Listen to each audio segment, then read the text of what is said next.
Hey, Bucks here. Today I want to go over the Superstar and X Factor additions to Madden 20. I want to give my opinion on it. I know there's a lot of people freaking out about these abilities, how much we hate red chems and other abilities that they put in the game.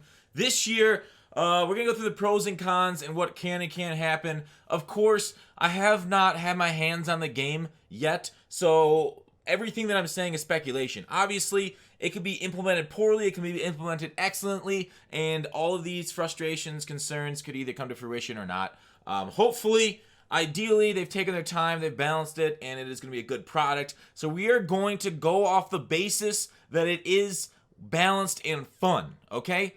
Obviously, in a pessimistic world, we can say it's EA, they suck. And so on and so forth. We are not going to be like that, though. We are not going to call something bad until we get our hands on it, and we want to try and, stay fair there. So, we're hoping for the best, and we will proceed like that. So, Madden 20's new ability system spotlights the league's superstars. They decided to give it to Game Informer instead of the Fox, like jerks. No world's first for me.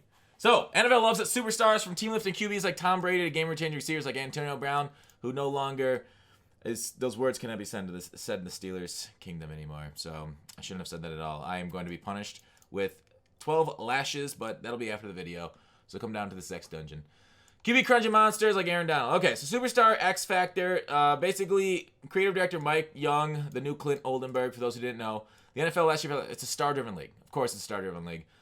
Great. Tom Brady, he makes a point. Tom Brady has never been a great quarterback in Madden. And that is absolutely correct. Tom Brady's only a good quarterback in Madden when the game launches, say like in MUT, when the scrambling quarterbacks absolutely miss the ball. But you still see top-end players still using those Vicks, those scramblers, because they don't miss the ball. They don't miss the passes that often. And players make the decisions, not Tom Brady. Like, Tom Brady makes a lot of great decisions, and it's hard to implement that into a game because it's the players making the decisions when they're throwing the ball. So, here's how it works. There are 70 superstar abilities in the game. 70 superstar abilities. Some players have none. Some players have multiple. These abilities are shaped by the real-life player's skill and in-player archetypes. So here's the thing. Some have multiple. The most you can have on a player is 2. And then you can have, on some X-Factor player, one more zone. Being in the zone. It says zone, but it's in the zone. Like, kind of like, you know how, like, you're really focused on a task and you're basically knocking it out. Kind of like really doing well on completion and stuff like that. So you're in the zone, and there are certain players with that. Okay, so here are a few examples. The slot machine ability gives the receiver to get better separation at the line and catching ability versus contact for short routes from the slot position only, like Thielen. Okay? Pocket quarterbacks like Tom Brady with protected ability get more time in the pocket from their offensive linemen engaged in blocks during drop pass passes. This one I don't love so much, but we'll get to that. Well, I guess talk about it right now. Like, Tom Brady is a quick release quarterback, right? He's got that, get it out, get it quick. Like, he turns, and the thing is, like, I don't know if it's Tom Brady or the offensive line coach or Belichick or the scheme, but they could turn like nobody's into all-pro. So it makes sense that Tom Brady's getting more protection. That's part of his ability because somehow offensive linemen just turn into superstars there, and then they go off to other places and get signed for big dollars. And New England brings in a new guy, and he plays like an all-pro. So maybe it's a little bit of Tom and coaching combined, but that's one of his abilities. The next one, Rams defensive tackle Aaron Donald has the fearmonger ability. This lets him apply pressure to QBs even when Donald's engaged in blocks. Now, we'll see how powerful under pressure is this year. Is it going to be an issue? Who knows what the inaccuracy is? Because it always sucks. A lot of players hate it when the quarterback randomly misses a pass, especially somebody like Tom Brady. If it's Vic sailing something wildly and is under pressure, that makes sense. But when in MUT, a lot of the cards will have this fearmonger ability, right? Like, won't Reggie White have it? Won't other legends have it? The Alan Pages, the Mean Joe Greens. So, like, we'll have an entire defensive line of people with this ability. Now, they do say here down below, most of these abilities have counter abilities across the line of scrimmage. So, maybe Tom Brady, he'll have clutch too. But if he can't have more than clutch and protected, then the fearmonger will basically make him. And the thing is, like, Tom Brady, his only time he ever struggles is when he gets pressure stripped the middle. And so that is his biggest struggle, even though Aaron Donald failed to beat him in the Super Bowl, as we saw. Still, that's when he traditionally struggles. So maybe the fearmonger ability will work a little bit. It'll all depend on how well it's balanced. All right. So, like, who knows what the fearmonger will be in MUT? I know a lot of people are afraid of it fucking up competitive, but like we already play a broken game.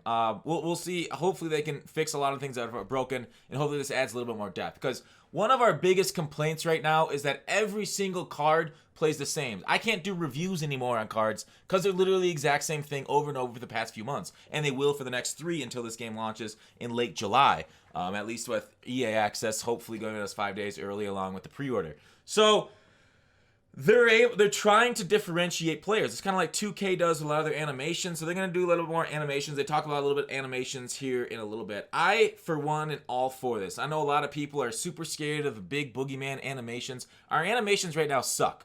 So hopefully they add more to differentiate and make the game better, right? They're not going away from animations. That's just going to be in the game. It's going to make it look like real NFL. So even though we're going to have to try and trigger the right animations, it feels bad, man, but that's the game going forward. Accept it or just basically quit, right? There's nothing they're going to change, and they're going to make it look like the NFL. Because a game without animations, like, would you just have guys run down the field in like a T-pose and the ball comes to them? The game rolls a dice on the screen. It's like, all right, you got a 20. So you roll the natural 20. Your guy catches it over 3 players.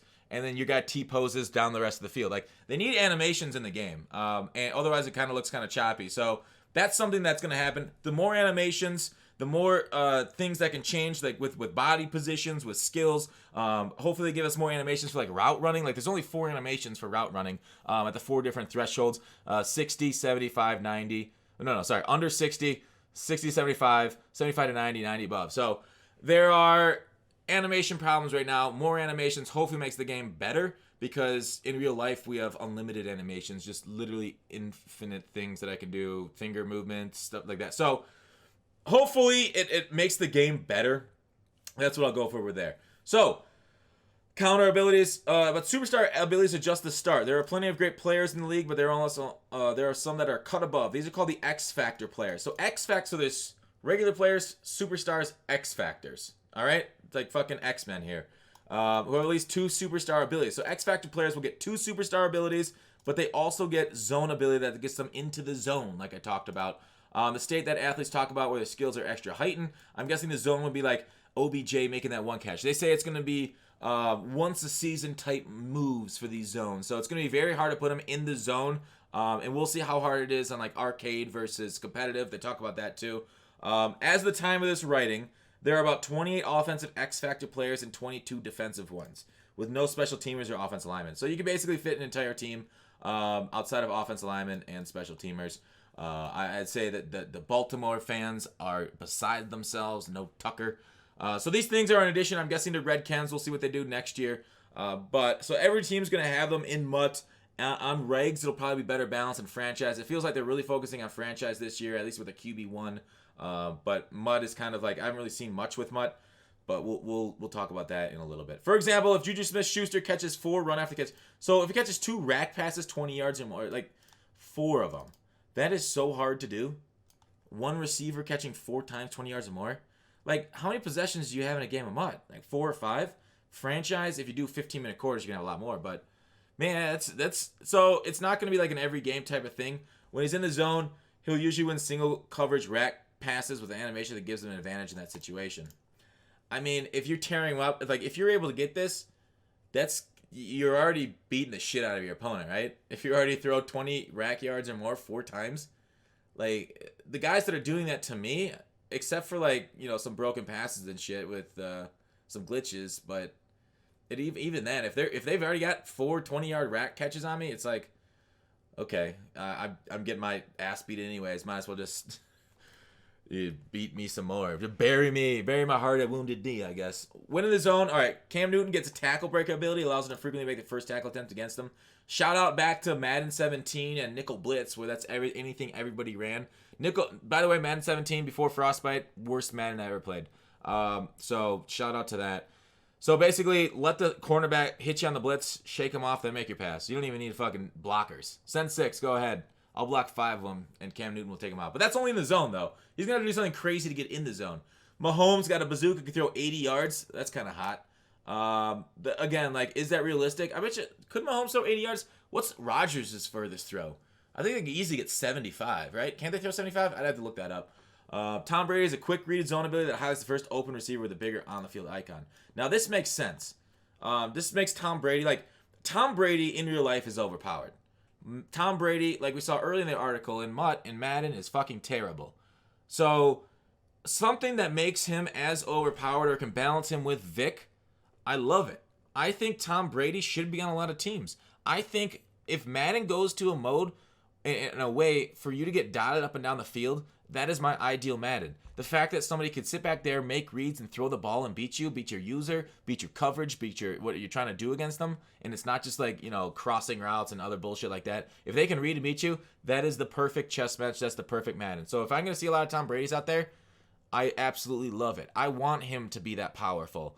I wanted them to give him that kind of power. Like, a lot of people are super afraid of this. I'm like, what do you want? Do you want just mobile quarterbacks over and over for the next 20 years? No, I want the ability to have a wide range of players that I'm playing against. I don't want to see the same thing over and over again. That's what makes the game stale. So I, for one, am all for this shit. I know a lot of people are super concerned. They're like, oh, this is the end of Madden. The end times are here. The 4 horsemen of the apocalypse are upon us. No! As long as it's implemented well. All right? I'm not going to sit here and say EA has implemented everything in the past well. They have not. So if this is balanced, if this is done well, cheers.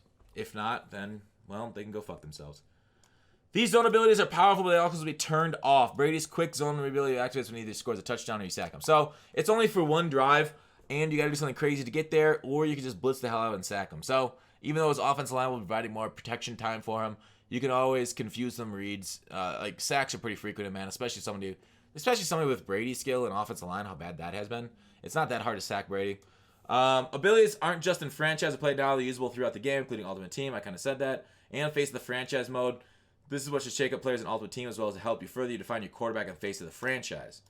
I think face of the franchise abilities for draft prospects are tied to the development trait. So you have to keep an eye on any players with abilities you are scouting. Then you can draft them and watch them mature and unlock their abilities. So the abilities for franchise, you'll have to draft them and then unlock them. But you won't be able to unlock them for every player. They'll have to have that natural inside of them. Then you'll be able to unlock it. It seems that's what it is. Instead of something like where you can unlock traits in traditional franchise with points, you'll have to unlock it after already having that natural ability. Interesting. I like that. Kind of it tied to each individual player instead of being able to put every single player in your team with the ability unlock. If like one's more powerful than others, and those kind of guys you want to go after. But hopefully these things are balanced. There isn't one that you just stick on everybody on your team. You don't just stick like, I don't know, play recognition on every receiver that you can see zones across the field or something crazy like that. So I don't know what the other 22 are right now. We'll see. What we're finding is this made a lot of teams more interesting to play. Says Young right now. People in the office love playing with the Browns. It's hard as a Steelers fan. So Mike Young's a Steelers fan, huh? More reason for him to come on the podcast. But they are probably one of the cooler teams because they have superstar guys that both got, Myles Garrett, OBJ. It makes sense they have superstar guys. More information about superstar abilities and X factors. Additional X Factor players can be added during the year. The team says they're still figuring out the cadence of when that might be. Young says perhaps 5 times during the year for X Factor players, if people earn it. I'm guessing 5 times during the year to like regs and stuff. That makes sense. Players may gain or lose X Factors during the season, but overall, EA Tiburon wants to keep it around 50 total X Factors. Nice. All right. That's fine. That'll change the dynamic of regs through the year. Currently, the most superstar abilities a non-X Factor player can have is 2. X Factor players can have at least 2 plus their single zone ability. They can have at least 2. So I wonder how many. Maybe Tom Brady can have more than 2. Maybe I said that wrong. And their single zone ability. In face of the franchise, you can have as many as 7. So it's between 2 and 7 for the X Factor players. Tom Brady will have like what, 4, as he should, but 7 seems crazy. These can be swapped around any player. Oh shit, they can be swapped around. On your face of the franchise player. These still here to an overall archetype, so you can't build an overpowered player. Why wouldn't you? It's fucking in face of the franchise, dude. Why wouldn't you want to build an overpowered player? Isn't that like the whole wish fulfillment thing? It might be harder for X Factor players to get into the zone and the competitive game style versus arcade. We talked about that. That's fine. We'll see how they balance it, and then they can always tune that as the year goes along. X Factor superstar abilities are included in Madden Ultimate Team. The problem is, if they tune it and take it off and make it harder to do that, they're nerfing our cards in Ultimate Team, and people paid money for those cards. So it'll be. I think what they're gonna do, as have they done in the past, they're gonna start conservative, and then see how we react to it, and then see how the community kind of embraces it. So I guess in Ultimate Team, because they can always add more, but it's hard to take away from cards we already have. So that's what I would assume they're gonna do going forward. Details around these aren't fully known at this point, but Young says you'll be able to respec abilities and get some points back. This sounds familiar to last year's power-ups, items, and training points. Okay. We'll see if they work, because last year, abilities didn't work like for the first 3 months until Muttley exposed them. Not all the abilities will be widely available. Example, Roethlisberger have pump fake ability. Oh, man. That'd be kind of cool. I wonder if pump fake actually works this year. That'd be kind of neat. That'd be kind of overpowered if you could actually fake people out and get like a touchdown. Pump them on the stop and go. Well, some players with superstar abilities have special animations like Aaron Rodgers throwing on the run for his tiptoes. That's kind of cool. Abilities are highlighted on the field and in pre-play menus so both sides of the ball can see them, and includes being able to chart how to choose a player from getting into the zone. Cool. That looks like they're trying to balance a little. They got that on their mind. Overall, I'm excited for animations to make players play unique because Madden gets very stale this time of year. And new Madden's coming out in, 3 months or so? God, giddy up. I'm hyped. What do you guys think about abilities? Are you just here to say fuck EA and move on? That's fine. Go ahead, leave it. Go to the next video. We can say that there. But I'm hyped. I'm hopeful. I really hope this is well balanced and they make more signature cards. They make players play. They can balance the slow quarterbacks. They can balance the slow wide receivers, the slot guys, the short guys against the the taller, faster ones that we've always traditionally loved in MUT. But that's it for this video. Thanks for watching Call to Action. I'll see you tomorrow.